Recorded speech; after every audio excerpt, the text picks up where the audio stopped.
2024 সালের 5ই আগস্ট শেখ হাসিনা তার দলের অন্যান্য নেতাকর্মীদেরকে অসহায় অবস্থানে রেখে প্রবল ছাত্র আন্দোলনের মুখে তিনি ভারতে পালিয়ে যান। কিন্তু তার এই পালিয়ে যাবার 48 ঘন্টা ধরে কি রহস্য ঘটেছিল, কি রহস্যের জন্ম দিয়েছিল সেই গণভবন, তারই রহস্য উন্মোচন করব এই ভিডিওটিতে। তার আগে অনুরোধ করে রাখি, ভিডিওটি অনেক রহস্যময় এবং অনেক গোপন কথা এখানে উন্মোচন করা হবে। মনোযোগ সহকারে পুরো ভিডিওটি দেখুন এবং শুনুন, এবং আমাদের চ্যানেলটি সাবস্ক্রাইব করার জন্য বিশেষ বিশেষ অনুরোধ রইল, যাতে করে আমরা পরবর্তীতে এই ধরনের ভিডিও আপনাদের সামনে আরও উপস্থাপন করতে পারি। এবার চলুন মূল ঘটনায়। প্রবল ছাত্র আন্দোলন যখন তীব্র থেকে তীব্রতর হচ্ছিল, ঠিক তখনই 4 আগস্ট দেশের সার্বিক পরিস্থিতি উত্তাল হয়ে ওঠে এবং ঢাকামুখী ছাত্র জনতার সেই স্রোত দেখে দেশের সেই সময়কার আইন শৃঙ্খলা রক্ষাকারী বাহিনী অত্যন্ত বিচলিত হয়ে ওঠেন এবং ভয়ই পেয়ে যান এক অর্থে। কি হয়েছিল সেখানে অনেক ধরনের ঘটনা ঘটেছিল এবং তারই খানিকটা বিবরণ দিয়েছেন আন্তর্জাতিক অপরাধ ট্রাইব্যুনালের চিফ প্রসিকিউটর মোহাম্মদ তাজুল ইসলাম। তিনি রবিবার অর্থাৎ 25শে মে জুলাই গণ অভ্যুত্থানের সময় রাজধানীর চানখানপুর এলাকায় সংঘটিত মানবতা বিরোধী অপরাধের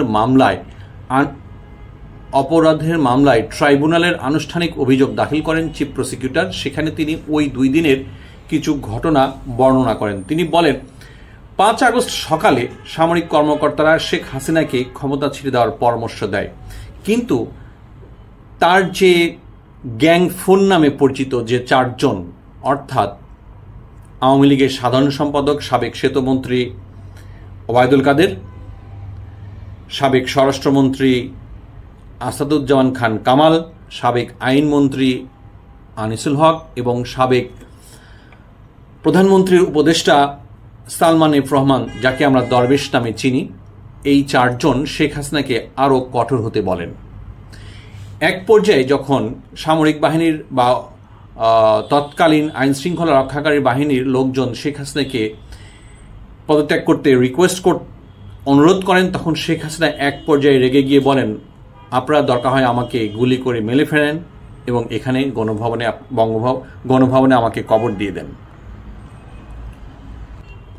তাজুল ইসলাম তার বর্ণনাতে বলেন, 4 আগস্ট রাত 12টা থেকে 12:15টার মধ্যে সামরিক বাহিনীর কর্মকর্তাদের সঙ্গে শেখ হাসিনা এক গুরুত্বপূর্ণ বৈঠকে মিলিত হন বঙ্গভবনে। সেখানে তার তৎকালীন প্রতিরক্ষা বিষয়ক উপদেষ্টা মেজর জেনারেল অবসরপ্রাপ্ত তারেক আহমেদ সিদ্দিকী তার পদত্যাগের বিষয়টি তোলেন এবং ইতিপূর্বে তার কাছে সাবেক স্পিকার শিরিন শারমিন চৌধুরীও শেখ হাসিনাকে একই রিকোয়েস্ট করেন, অর্থাৎ পদত্যাগের অনুরোধ জানান। তখন শেখ হাসিনা অত্যন্ত রেগে যান এবং তিনি আবারও জানিয়ে দেন তিনি ক্ষমতা ছাড়বেন না, বরং সেনাবাহিনীকে মেরুদণ্ড শক্ত করে দাঁড়াবার জন্য তিনি নির্দেশনা প্রদান করেন। বৈঠকের এক পর্যায়ে তারেক আহমেদ সিদ্দিকী বলেন যে সেনাবাহিনী গুলি করে কিছু লোককে মেরে ফেললে এমনিতেই এই আন্দোলন থেমে যাবে। তিনি আরও পরামর্শ দেন বিমান বাহিনীকে যেন হেলিকপ্টার থেকে গুলি করে এই আন্দোলন দমানো হয়। এই কথার পরিপ্রেক্ষিতে তৎকালীন বিমান বাহিনীর প্রধান ভীষণ রেগে যান এবং তিনি বলেন, শেখ হাসিনাকে উদ্দেশ্য করে বলেন, এই তারেক আহমেদ সিদ্দিকীই আপনাকে ডুবিয়েছে এবং তিনি আপনাকে আরও ডোবাবে। ওই মিটিংয়ে উপস্থিত ছিল সাবেক পুলিশ পরিদর্শক চৌধুরী আবদুল্লাহ আল মামুন। তাকে দেখিয়ে শেখ হাসিনা বলেন যে উনি তো খুব ভালো মতো পারফর্ম করছেন এবং তিনি তৎকালীন সেনাবাহিনীকে বলেন যে আপনারা মেরুদণ্ড শক্ত করে দাঁড়ান এবং বলেন যে পুলিশ পারলে আপনারা পারছেন না কেন।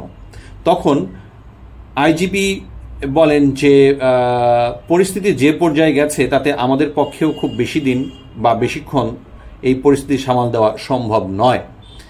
ওই বৈঠকের এক পর্যায়ে শেখ হাসিনা রেগে গিয়ে বলেন তখন যে তাহলে আপনারা আমাকে গুলি করে মেরে ফেলেন এবং এই গণভবনে আমাকে কবর দিয়ে দেন। তাজুল ইসলাম আরও উল্লেখ করেন যে বৈঠকের এক পর্যায়ে সামরিক কর্মকর্তারা তখন শেখ হাসিনাকে অন্য একটি কক্ষে নিয়ে গিয়ে তাকে আলাদাভাবে সামগ্রিক পরিস্থিতি ব্যাখ্যা করার চেষ্টা করেন এবং তাকে বোঝান এবং পরবর্তীতে তাকে অনুরোধ করেন ক্ষমতা ছেড়ে দেওয়ার জন্য।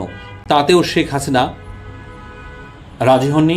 পরবর্তীতে একটা পর্যায়ে শেখ হাসিনার ছোট বোন শেখ রেহানা শেখ হাসিনার পা জড়িয়ে ধরে বলেন এবং অনুরোধ করেন যে তাকে ক্ষমতা ছেড়ে দেওয়ার জন্য, কিন্তু তাতেও শেখ হাসিনা তখন রাজি হননি। পরবর্তীতে ওনারা উপায়ন্তর না দেখে শেখ হাসিনার পুত্র জয়কে ফোন করেন এবং জয় যেন শেখ হাসিনাকে অনুরোধ করেন যে তার মাকে জীবিত দেখতে চাইলে যেন সে পদত্যাগ করে, কারণ বাহিরের পরিস্থিতি এতটাই উত্তপ্ত এবং ছাত্র জনতা গণভবন দখল করতে আসছে এবং গণভবন দখল করতে আসলে পরে তাদের আর নিরাপত্তা দেওয়ার সম্ভব হবে না কারোর পক্ষেই। ব্যাপক ধরনের রক্তারক্তি ঘটনা ঘটতে পারে। তো এই কথা শোনার পর জয় এক পর্যায়ে তার মাকে অনুরোধ করেন এবং পরবর্তীতে শেখ হাসিনা ফাইনালি ক্ষমতা ছাড়ার সিদ্ধান্ত নিয়ে ভারতে পালিয়ে যাওয়ার সিদ্ধান্ত নেন। তো এতক্ষণ এইটুকুই ছিল হচ্ছে তাজুল ইসলামের বর্ণনা মতে 5ই আগস্টের পূর্ববর্তী 2 দিনের কাহিনী। তবে যাই হোক, যুগে যুগে এই ধরনের স্বৈরাচারদের পতন ঠিক এভাবেই হয়। স্বৈরাচার কখনো টিকে থাকতে পারে না, স্বৈরাচারের পতন হয় খুব কঠিনভাবে। আপনারা যদি ইতিহাসের অন্যান্য স্বৈরাচারদের চরিত্র এবং তাদের